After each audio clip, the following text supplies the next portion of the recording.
আমরা অনেক মায়েরা আমাদের সন্তানদের বলি, তোর যে প্রাইভেট টিউটরের নাম্বার কাউকে দিবি না, তোর যে ভালো নোটস আছে, ভালো রেফারেন্স বুকস আছে, কাউকে দিবি না, বলবি যে আমি বাবার কাছে পড়ি কি মার কাছে পড়ি কি পিসির কাছে পড়ি। এটা কিন্তু অনেক মায়েরা করেন। তাতে বাচ্চার মধ্যে কিন্তু একটা সাংঘাতিক নেগেটিভিটি তৈরি হয়। আপনি যে ভালোটা করতে যাচ্ছেন, হয়তো আপনার বাচ্চা উচ্চশিক্ষিত হয়ে যাবে, কিন্তু একজন ভালো মানুষ হওয়ার পথে একটা বিরাট বাধা হয়ে দাঁড়াবে। একটা ঘটনা বলি, ময়ূর নামে একটি ছেলে আমার কাছে পড়তো।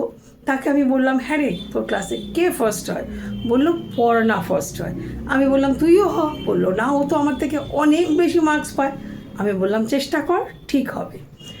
আস্তে আস্তে ময়ূর কি হয়, পড়াশোনায় ভীষণ ভালো হয়ে যায় এবং ওর অনেক বন্ধুরা আমার কাছে পড়তে আসে, তার সাথে পর্ণাও আসে। এই পর্ণা, যার মা একদিন ময়ূরের মাকে ক্লাস ওয়ার্কটুকু চাইলে দিতেন না, যেহেতু ময়ূর অ্যাবসেন্ট থাকতো কখনো কখনো, তখন চাইলেও দিতেন না, প্লাস কোনো প্রাইভেট টিউটরের নাম্বার চাইলেও দিতেন না, সেই ময়ূরের মায়ের কাছ থেকে নাম্বার নিয়েই কিন্তু আমার কাছে অ্যাডমিশন নেয়। পরবর্তীকালে আমি দেখি যে যে পড়না পড়াশোনা থেকে কিন্তু অনেকটাই দূরে চলে গেছে, তাকে বহির্জগৎ অনেক বেশি অ্যাট্রাক্ট করতো, পড়াশোনা করতো না বললেই চলে। এবং পরবর্তীকালে তার ফেসবুকে আমি তার নেশাগ্রস্ত অবস্থায় ছবিও পাই। তো খুব খারাপ লাগে যখন এত প্রতিভাবান একটি শিশু এইভাবে হারিয়ে যায়। ময়ূর পরবর্তীকালে বিদেশ চলে যায়। তাহলে যেই মা তাকে চেষ্টা করেছিল আমার মেয়েকে আমি শ্রেষ্ঠ তৈরি করব, কিন্তু তিনি তো তৈরি করতে পারেননি, কারণ তিনি পড়াশোনার সাথে সাথে যে সুশিক্ষা, সৎ ব্যবহার, শেয়ার করার মেন্টালিটি, এগুলো উনি শেখাননি।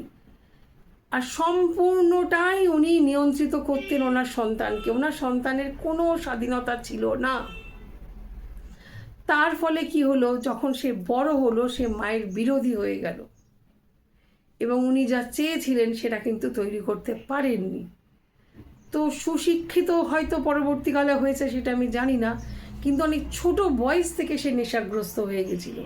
তো আমরা যেন বাচ্চাদের শুধুমাত্র পরীক্ষা হল ছাড়া যা নোটস আছে, বই আছে, এগুলো শেয়ার করতে না আটকাই। শুধু বলবেন যে পরীক্ষার হলে তুমি দেখিও না, এছাড়া ক্লাসে বা যেভাবে একজন বন্ধুকে সাহায্য করা যায় তুমি করো। তাতে কি হবে, শুধু সুশিক্ষিত হবে না, একজন সুসন্তান হয়ে আপনার মুখ উজ্জ্বল করবে।